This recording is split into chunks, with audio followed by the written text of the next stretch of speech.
Redo of Healer is the best goddamn comedy anime this year. I know that doesn't say much because the year just started and you have to be a certain kind of fucked up to enjoy this goddamn train wreck as much as I do, but fuck it, I'm sticking by that statement for now because anime is trash and so am I, and I'm so fucking sorry. Not for liking this show, but to my friends who've recommended me much better to watch this season, like Skate and Wonder Egg. Instead, I watched this fucking bullshit, my first new anime of 2021, and I'm fucking loving it. I don't know how to take Healer seriously enough to really consider what makes it so bad other than chronic laziness, but I also don't know how to meme the fuck out of it without coming off as a complete asshole. I also know how strange it sounds for me to say I would literally die for a second season of this bullshit when I've been so open about my own assaults and abuse over the past year. I definitely don't love this show as a psychological outlet by laughing at the pain. I just love it because I'm a piece of fucking trash who loves goddamn trash. Healer isn't Daya Lovers or the dramatical murder anime levels of anime trash. It's fucking crack, but a low to mid tier dumpster fire. Definitely not a forgettable, edgy, magical girl show that people only remember because I show a clip of it, but also not fucking Bridgerton where I wonder why the fuck I'm watching this fucking bullshit and I hate my great aunt and grandma for watching this shit around me because I'm on episode 4 and I don't want to be. I want to go back to my life before I watch this goddamn trash, but I can't stop watching this goddamn trash and I want to stop, but what happens next? And oh my fucking god, why did my library buy copies of this shit? And you know, on paper, Healer maybe could have been somewhat good. I'm all for a revenge story where the lead is a piece of shit who wins as a piece of said shit. I'm also into dark and fucked up hentai because motherfucker, I've read everything Shindo L has put out and I love them all, but Shindo L Ryu Toskio is not. Healer is not either of those because the concept is challenging and when put into the right hands in genre, the execution could be great. It is exactly the poor ass execution of Healer that makes it amazing in the most wrong ways. When I watch Healer, I immediately think that this was written by a super pissed off high schooler or incel who couldn't get a date, and rightfully so. And if that's true, then hey, my heart goes out to them because I don't want anyone to live in the same pain, sadness, and misery I know all too well. I genuinely hope people can change and Toskio can somehow pull a Reki Kawahara and become a somewhat competent writer, but it takes a special kind of lazy to name your characters Blade and Bullet and expect for me to take it seriously, because unlike Goblin Slayer, where Kagu purposely named his characters after their class to further solidify and immerse them into this dark D&D inspired fantasy, the apathetic names of the characters, inclusion of the race and classes, horrid first episode, and half-hearted explanation of how Keiaru became OP as fuck shows where this guy's head was. Seriously, I have two moves when watching Healer. Is this supposed to be a hentai? And is this supposed to be another generic OP power fantasy that I'm supposed to take seriously? Because it's this super fucking chaotic blend of both of those and I love it.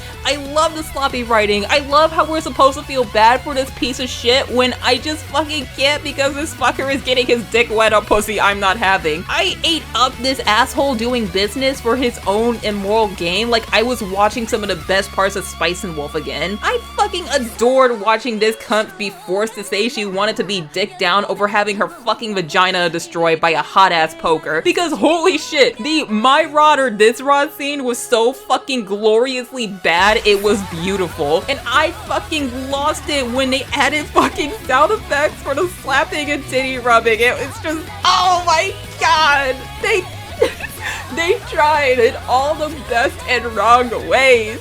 Then in episode 3, this angry lesbian cunt, who's an even bigger angry lesbian cunt than I fucking am, fucking tongue raised Keiaru while getting off to her fantasies of flair. When I finished episode 4 and the night fucker was sent after his ass and Norn was finally revealed, I was screaming, "Get that bitch! I can't wait to see you get fucked next!" Literally! Then episode 5 is on a forced sex scene because this fucking whore uses a potion to dick down the sword hero, and god, we just go on to episode 6 and 7 and I have 3 more episodes to watch and I can't wait to get to the rest of them because all of them are just so I love this dumpster fire. It just keeps me so warm and toasty in an already shitty fucking year. But at the same time, I'm all for Healer being a shit fucking isekai, just the most awful piece of shit that you're expected to get off to. I would admittedly leave out some of the more uncomfortable rape scenes, like with Bullet in the tent, but I'm all for having some of these kinks like rape and gangbang in my hentai. And if you think I'm fucked up, Belle Delphine is into the same shit, so you can't judge. Just like how I'm all for this bitch getting her fucking pussy wet by dripping drugs all over it, I'm fucking living for this big dick energy motherfucker building his own harem and dicking them all down. This is the big dick energy we need in more fucking harem anime. I'm sorry for repeating myself, but it's no secret that the ultimate failure of Healer is how it wants you to buy it. We see it for what it really is, the fucking fever dream of a self-insert power-hungry isekai. But oh, you don't fucking say, huh? The princess is a bitch? The demi-humans are hunted? And in a post-fucking SAO world, we can't have the main character be the strongest hero right off the bat. No, he has to have a class like Healer, an essential class that anyone who plays RPGs knows not to fuck with. And no, I'm not biased because I main healers myself, but in a post-fucking SAO world, defense classes like Shield and Healer must be weak and underrated, which is why this guy must get into so much shit. But to the author, it's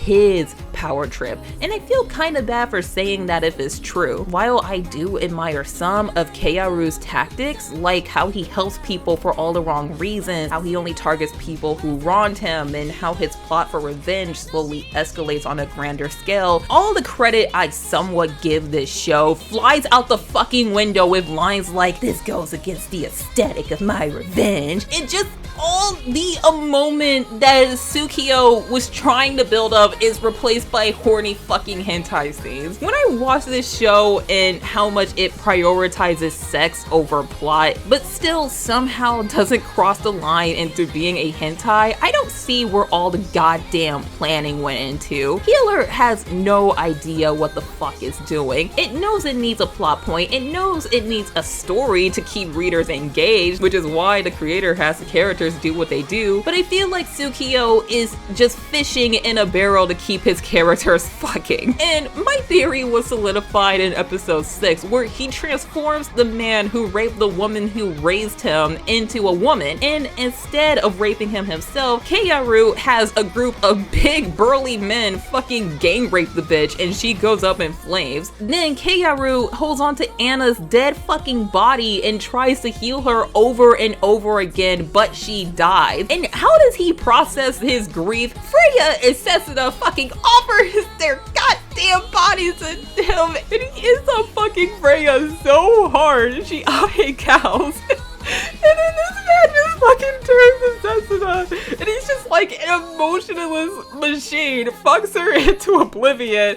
and then fucking fucks them both into the night.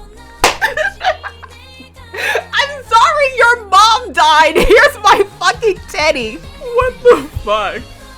And I'm just here like, I will admit, as fucking baller his revenge on Leonard was, I genuinely felt bad when Anna was raped and died. A character who was meant to die that we know nothing about. But I felt bad because she was the only kind fucking character in a show full of dickheads, and at least the fucking voice actors give it 1,000,000 times more effort than this show deserves. And you follow that up with fucking titty, and I cannot!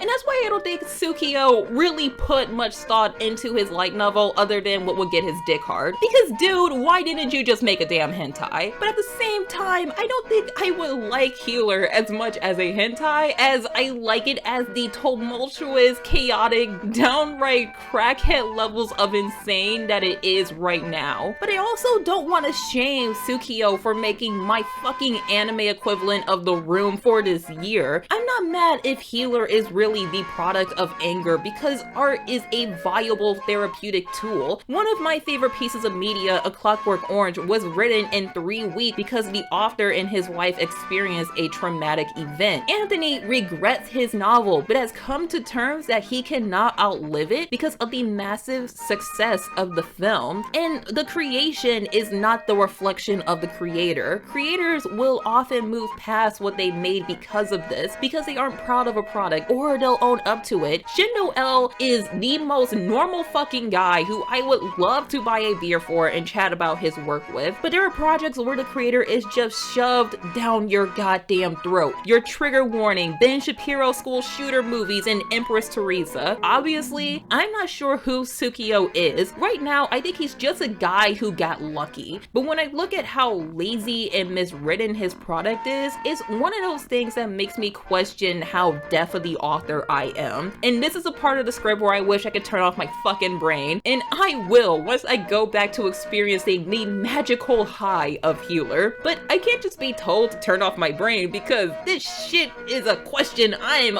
always fucking pondering. But at the end of the day, I'm just going to accept the fact that we only get the disaster artist once and continue to enjoy my goddamn trash. And I'm not going to follow Tsukio after this. I don't care what they or the animation team does after Healer, as long as I get goddamn more of my fucking fix. I really don't think I'm going to get as marvelous of a high from a single show all goddamn year. So I'm just going to shut the fuck up, sit here, and enjoy my goddamn trash.